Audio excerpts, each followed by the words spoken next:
Hey there, it's Sean here from Microbudget Film Lab, and today I'm super excited to be talking to Matt Garman from California, a filmmaker from a long way away from me. It's super awesome to have you here, so I appreciate you taking the time today. Yeah, I mean, it's great that you're doing it. Well, thanks. It's good to be here. Good to talk to you. Yeah, I've been talking on the blog the last few weeks about distribution and marketing. And I'm happy to talk about that stuff, but it's really useful for people to hear firsthand experience, kind of case studies to get a sense of what the experience is like. Because I think people often, and I know I have done, for instance, courses on producing and so on, and it all feels sometimes a little abstract without kind of Mm. actual numbers and an actual experience about how people went through it. So I'm sure it's been useful for me so far. And I should say, Matt wrote me a very detailed response to a bunch of questions I kind of sent out to him before we did this. And I'm going to post that below the video so you can get the benefit of that in the same way that I did. It's been a really useful learning experience. So thanks also for that, Matt, for writing that stuff out. Sure, So, sure. so why don't we talk a little bit about the character of the film itself? I know you shot it in 2010, and it's called Wireless. But Yes. talk a little bit about the gestation of the idea and how you managed to shoot it for literally no budget. And yeah, we can have some back and forth about that. So basically, the idea kind of came to me the way so many ideas do is when I was actually watching something else, and I was watching kind of a scarier movie on TV because I'm actually not really big into scary movies. But sometimes I found like that idea sounds interesting, so I'll watch it on normal television because it'll have commercial breaks and maybe it won't be as scary. I'll be able to handle it better if I watch it that way. So I was watching this other movie, and I guess it wasn't holding my attention too well, but it made me think of an idea, and I was just thinking, what if two people were in a relationship and they were in a long distance relationship and they were Skyping, and what if the guy saw in the background that someone had broken into his girlfriend's apartment? Like, how would he handle that? There's a distance between them. There's not a lot he could do about that.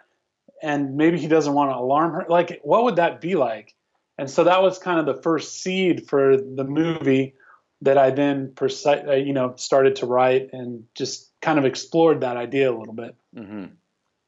And so where do you take it from that gestation? How did you get from that seed of an idea to a full plot? Well, it was kind of it was a bit of a road. Basically, I just started writing the script because it was the idea I had. And I actually kind of hit a roadblock with it. I got kind of stuck and I hadn't really done much of an outline. I had purchased a book actually. It was like How to Write a Screenplay in 21 Days. And I was trying to follow that kind of format to the letter because I was like, well, I have this idea. I just bought this book. Let's see if I have a screenplay in 21 days. Mm. But I got stuck. And unfortunately, when I get stuck, it tends to be something that I have a difficult time getting over. So I set it on the shelf for a while. And then kind of how, as I told you in the email, I saw a video for a contest that was online. It was called Your Big Break. It was put on by Rogue Pictures and AMC Theaters, I believe. Mm-hmm. And they were going to release the winner in their theaters for a short run. And I thought, well, I have this idea. I have about 20 pages written. I have 2 months. Let's see if I looked at my calendar and I was like, if I could finish the script by this date, then it would give me this much time to shoot it and maybe I could enter the contest. And I kind of took that challenge and then I just sat down at the keyboard and just kind of barfed out, I guess, the script and then went straight into production. So I was like, these are the people I know who would be interested in maybe being a part of it. I reached out to those folks, took a couple of weeks to get them on board, and then just grabbed my camera, which I already owned. I do shoot video for a living for small kind of advertisements and small business profiles, basically. Mm-hmm. So I had editing software, I had the camera, I had some other production tools already at my disposal. And then I just kind of got them on board and said, let's do this. We have 3 or 4 weeks to make this happen and we'll just do our best. And that's what we did. Wow. And so how many locations? Is it just one location? It is, that's a good question. I'm going to say there are maybe two primary locations, the dwelling of each individual. So the guy's house and the girl's house. And then I had a couple of other, a mock police station and a coffee shop that we went and shot to, and a 911 call center. So maybe five, six locations total. Hmm. And you said, I sort of laughed. You said it was a true no budget, not because you spent no money, but because you didn't plan a budget beforehand. Like you literally had no budget. Correct. And Yes. was that not total madness? Weren't you stressing out the whole time that you were going to blow the whole kit and caboodle? No. I mean, it was like I said, it was really like I saw this video and that inspired me, and I had this set timeline. So I was really just like, I have a short amount of time. Let's just see if I can do it. Let's just see if I can make the deadline for this contest. And that was really my only thought. So I just bought things as I needed them. So I totally didn't, and you shouldn't do this, but I didn't sit down and say like, well, here's the money I have to spend and here's the things I might need. It was really like, well, I want to have his office be a mess because he's kind of a little bit of a recluse. And I want to show that he orders pizza all the time. So I need pizza boxes. So I went online. How many generic pizza boxes can I buy? Okay, I'm going to buy those. And then we have kind of the villain of the piece. Well, he needs a ski mask. What's a ski mask? Okay, we're ordering that ski mask. Or we're ordering this, we're ordering that. And then just kind of bought things as I needed them. And then, yeah, so no budget. I didn't save the receipts or anything. I was just very much in the moment. Like, I need it, I buy it, we'll go from there. But I didn't purchase a whole lot. Like I think I had mentioned to you, most of it was costuming. Hmm. And then I had borrowed some production lights, and the bulbs had gone out in through the course of the production. So I did buy the owner of those new bulbs, but it was probably like $300, I think, is what I spent, not counting equipment that I already had or Hmm. borrowed. So if you had to say one positive thing that you learned from it that you would want to repeat, and one negative thing that was, still gives you nightmares and you never want to do again, what would those be? A positive thing, I think, definitely that spirit of this is what we're going to do and just going forward and having that kind of inspiration and that energy to like, let's just do it. We may not be the best film. We were not the best film. We may not even have a great product. We'll do our best, but we're going to do it and we're going to do our best and let's just go. I think that was definitely a motivating factor. Had I not seen the video for the contest, I don't even know if I would have finished the script, to be honest, because Hmm. I felt like I was stuck. And so this kind of gave me motivation to, you're not stuck. You have 8 weeks. You got to do it. Just do it. And so then I did it. Things I would definitely do differently. Spending more time with the script would have been very helpful. I know that's something you emphasize a lot in your book that I feel like you're 100% correct on. A lot of things that really bother me about the finished film when I look at it are 90% script related. Like that could have been so easily fixed when I was writing it, but obviously wrote it in such a short time. Yeah, yeah. But spending more time with the script would have been great. And, it wouldn't have hurt to have a little more planning. We had no rehearsals. Literally, I cast the people. I said, great, here's the script. We'll see you on this day. Please have your lines memorized. So the actors didn't know each other. They hadn't met each other. They had never rehearsed the lines. I'd never heard them say them out loud. Oh man, I that. think I think all of that would have helped with a better finished product because I really did kind of throw them into the blender. It was kind of a whirlwind, and we just kind of kept going. So definitely taking a little more time, intentional time to be like, let's have some rehearsals, let's go over this, let's spend a little more time with the script, find out where maybe it drags in some places. Those definitely would have been things that I will do differently in the future. Hmm. So now you shoot it, you post it, and that whole process. And did you do the post all yourself in your bedroom or your office or whatever? Yes. Yeah. Yes, I did, which was tougher in 2010. It's amazing. I think of 2010, I don't feel like it was that long ago. But in terms of technology, it's changed so much since then. So things like having to transcode the footage was something I had to learn about that I'd never tried before. Color correction, I was using Final Cut Express 3.56 or something, Hmm. which in terms of color, you could only do major changes. So you couldn't do like highlights, midtones, and shadows. You could only do an overall color correction. Hmm. So things, and I was learning about that all from scratch.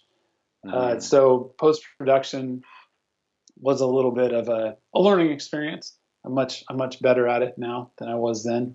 Yeah, yeah. And But yeah, no money spent post. and then so then once it was done, and sorry, actually, just step back a second. How did you, what did you do in terms of music? Music, I actually did end up hiring a composer for the Hmm. contest. I just basically went, a rough assembly was as far as I got, and then I just submitted what we had, which was a very horrible, mortifying rough cut. But I promised the cast that I would get as far as I could and send it in, and so that's what I did. But once I had a little more time, I reached out to, I live in Central California, so I'm not in like anywhere near Los Angeles, about 8 hours north. Hmm. But we did have a local film commission. Actually, I live by a town called Modesto, which is where George Lucas went to high school. Also, Jeremy Renner grew up there, went to high school there. So they do have a small film commission that I reached out to, said I'm a local filmmaker. I have no money, but I'm interested in scoring the film, and I was interested in color correction also at that time. They hooked me up with a composer who was just starting out. He really wanted to do something like this. I said, I really can't offer you much money, but he was like, I can do it for you for $200.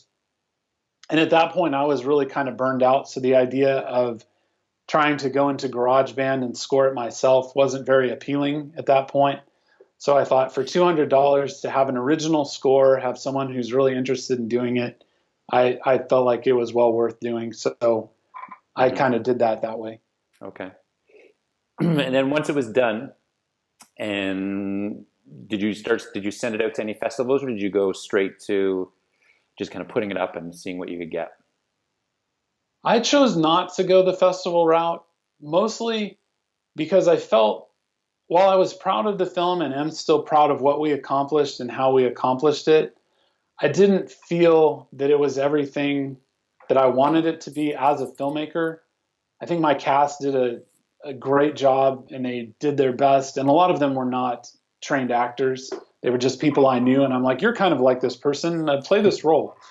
So when I finally got it together and looked at the finished product, I didn't feel like it would have much success on the festival circuit.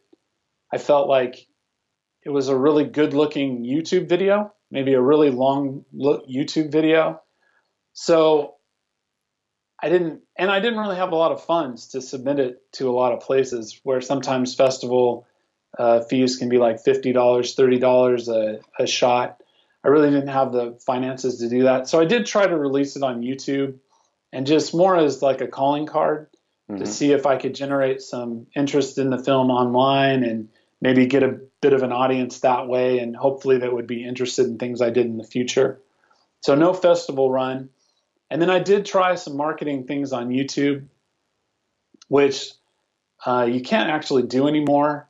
But I had curated a list of YouTube users, which you used to be on YouTube. You used to be able to directly message people on YouTube. So if you had a channel, I could actually write a direct message to Microbudget Film Lab. Okay. And as a part of that message, which would be a private message just between you and I could attach a video to that. So I could say, hey, Sean, I love what you're doing at Microbudget Film Lab.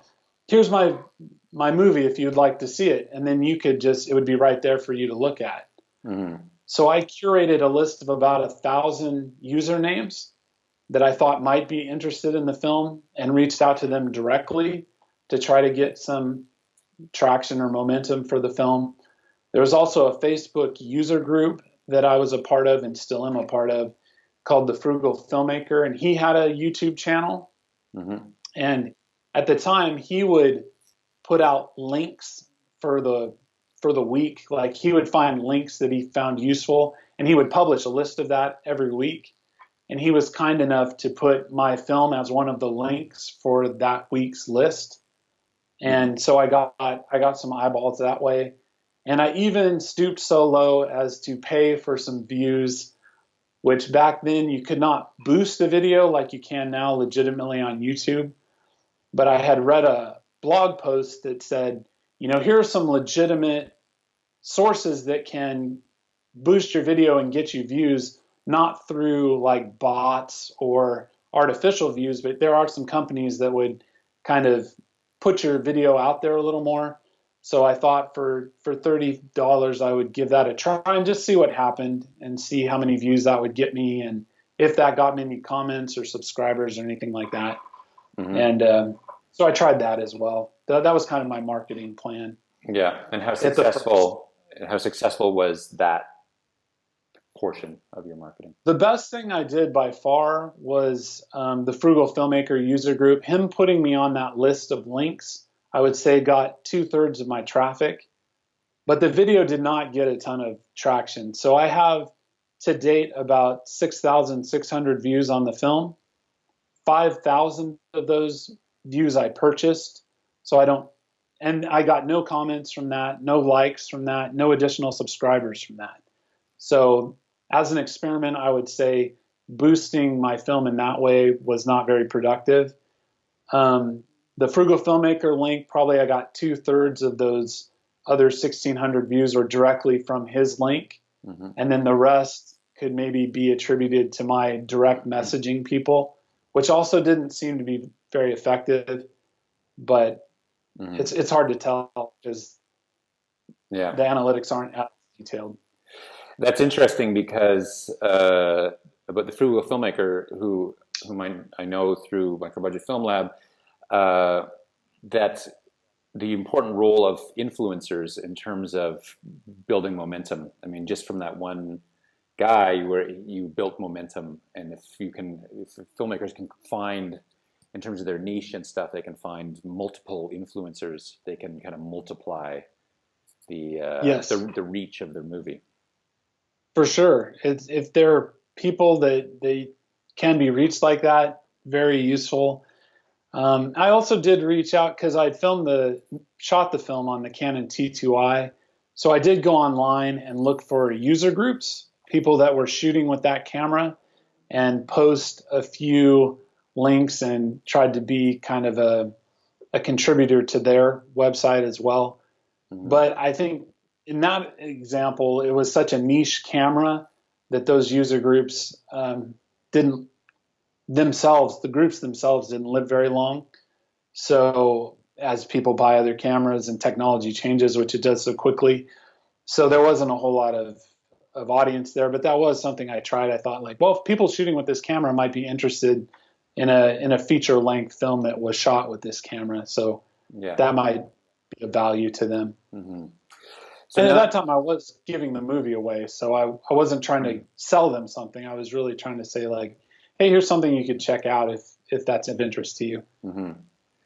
And then after, I believe you said after about a year or so on YouTube of like doing it free, you decided to put it up on Amazon through Amazon Direct Video, and take advantage of that platform, which is a monetized platform. Yes. And I know you said, and I think you wrote it in your post that's below the video, that it's a fairly straightforward process to do that. Mm-hmm. But maybe talk a little bit about then once you got it up there onto Amazon Direct, then what happened with it? What's been the experience since then? And when was that? What year was that you put it up? Well, I had it on Amazon in kind of a roundabout way because I made DVDs through CreateSpace, which is a company owned by Amazon.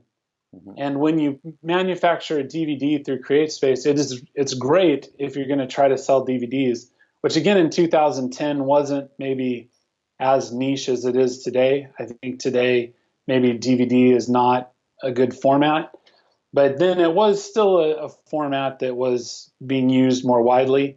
But the great thing about CreateSpace was they'll print them one at a time. So if you were to order a DVD copy of my movie, they would make one copy of it and send it to you. Mm-hmm. So the advantage to me as a filmmaker is I don't have to buy 1,000 of these DVDs that sit in my closet because I can't sell any of them. And they would set you up with a website and all of that. Also, because they're owned by Amazon, by simply clicking, you could say like, well, I want you to make a DVD. Also sell the DVDs on Amazon and make the video file available for Amazon streaming. So you could do all three of those things right in your one window. And it was as simple as clicking a mouse. Mm-hmm. At that time, that would not get you on Amazon Prime. But my movie was on Amazon available to rent or purchase probably since like 2012. Mm-hmm. And then this last year, Amazon Prime kind of opened up their doors to independent filmmakers as individuals and said, like, we want to make Amazon Prime available to any filmmaker. All you have to do is upload a digital file to Amazon, as well as a .scc file, which is for closed captioning, mm-hmm. and some artwork. They give you the sizes of the artwork they want. And then it will be available to rent, to purchase. It will be available on Amazon Prime and also Amazon free with ads, which I've actually never seen, but I guess is there available somewhere. You can watch certain content for free with ads on Amazon. And you could, all that's available, and you can just pick your format. So if you want to window your release, you could say, well, for 6 months, I want to try to sell and rent it. And 6 months after that, you could go, well, okay, now I want to make it available for Prime. And then 6 months after that, or whatever time you determine, now I want to make it available to watch for free with ads. However you feel that would work best for your project. But the process was really straightforward. It really was just uploading the video. I didn't even have to embed the closed captioning, which I thought I might have to do. I had a video file, which was high def. I had a .scc file, which was a captioning file. I uploaded those separately, and Amazon took care of the rest of that and put it up on their platform within a week, I want to say. Mm-hmm. And it's been on Prime for about a year now. And I will say that I don't have the exact numbers in front of me, but they're pretty easy to remember. In the entire run of Wireless, 5 years prior to putting it on Prime, I had made, I think, a gross, not a net, but a gross of $15, I want to say. The first 6 months it was on Amazon Prime, I made about $70. So while neither of those numbers are staggering or going to enable me to retire anytime soon, that is a pretty significant jump in viewership. Because I put it on Prime really just to be able to say I have a film on Prime. I thought that would be kind of fun and also lend me a little legitimacy. So when I talk to people and I'm trying to make a film in the future, I could say, well, this is what I've done. And here I have a video on Amazon Prime. I really didn't think I would get any viewers. I really didn't. And the first month it was on there and I checked the dashboard, I had, I don't know, something like 13,000 minutes of view time. And I was really blown away by that. Wow. Not that that's a huge number by any means, but given the history of the project, that was a staggering number. Yeah, yeah. So it did breathe new life into the film. That was otherwise just kind of sitting on a shelf. And did you do during that time any advertising or marketing for the movie? I did a short, like a boosted post on Facebook, very similar to posts that like you have done for Microbudget Film Lab and a Brand New You. I tried that for about a month. It was kind of interesting. I'm sorry, I tried it for about 2 weeks. But when I looked at my overall totals for the month, I didn't see any boost whatsoever for that month. It was actually the lowest month at that time. But to be fair, my movie was it had been on there for a couple of months, and then I tried to boost it to see what would happen. So it might have been on a downtrend anyway. And their analytics, they don't tell you what the source is for the traffic. They just tell you how many minutes per day your movie has been streamed. Mm-hmm. So that could be a bunch of people watching it for 5 minutes and then not watching anymore, or it could be two people watching it all the way through. But it just says on this day you received this many minutes. So it's hard to tell where the traffic might have come from. Mm-hmm. But I did notice maybe 2 months down the line that I did see a little boost in activity.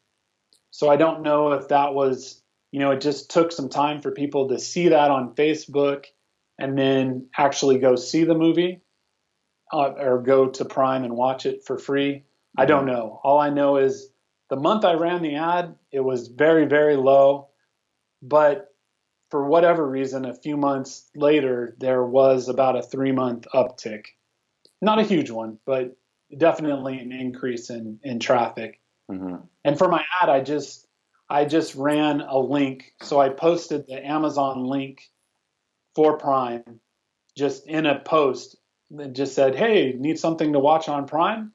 Check out this movie. And it had the thumbnail of my movie and a link so that people could, if you had Prime, you could just click that link in Facebook and it would take you straight to the movie page.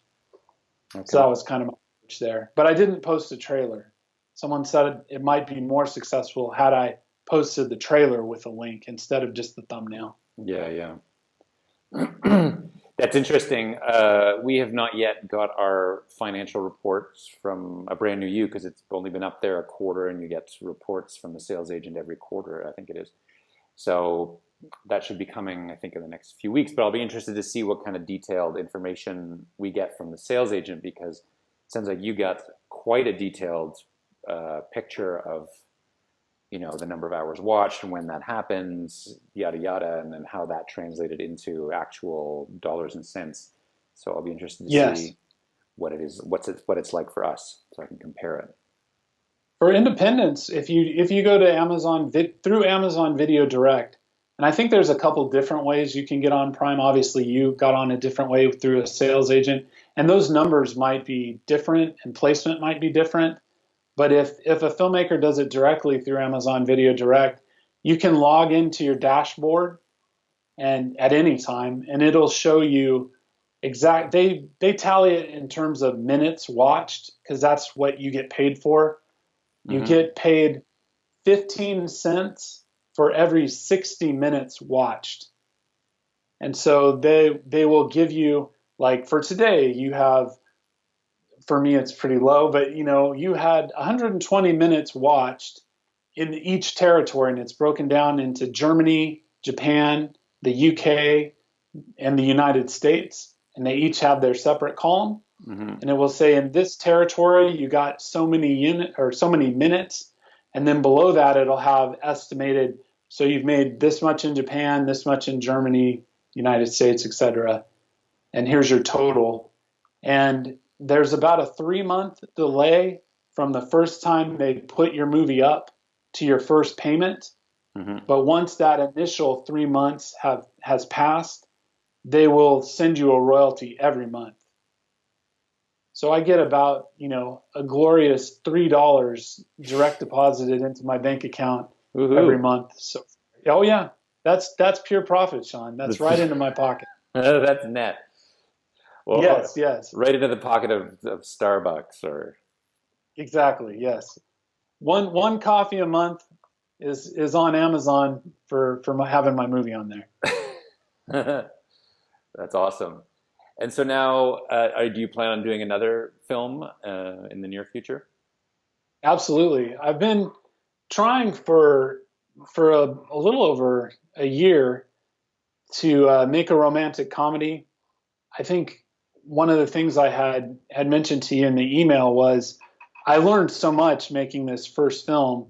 And one is that I'm not very good at making scary movies because I don't really watch scary movies. So as a result, my scary movie is not very scary, which is important to viewers of scary movies, apparently. It's apparently. But I have written a romantic comedy that I actually got halfway through filming before some casting issues kind of brought a halt to that. But I really love the script and believe in the script, and am currently trying to put together a cast and shooting dates to go shoot a new movie, which is going to be titled Relationship Rewind. Cool, cool. Well, keep me posted about the progress on that, and I'd love to follow up with you about how you go through that. I assume it's going to be micro budget as well, so how you kind Oh, of yes. pull together all the elements, how the shooting goes, how you know, the marketing through that process goes, and so on. Because I'm sure people will find that also interesting and useful for their own projects. Definitely. I love to help. I know it's important to get information and to share information, and I'm a big believer in just kind of helping one another out. We're not in competition. If one of us succeeds, we all succeed. And so, like, I really appreciate what you're doing at Micro Budget Film Lab.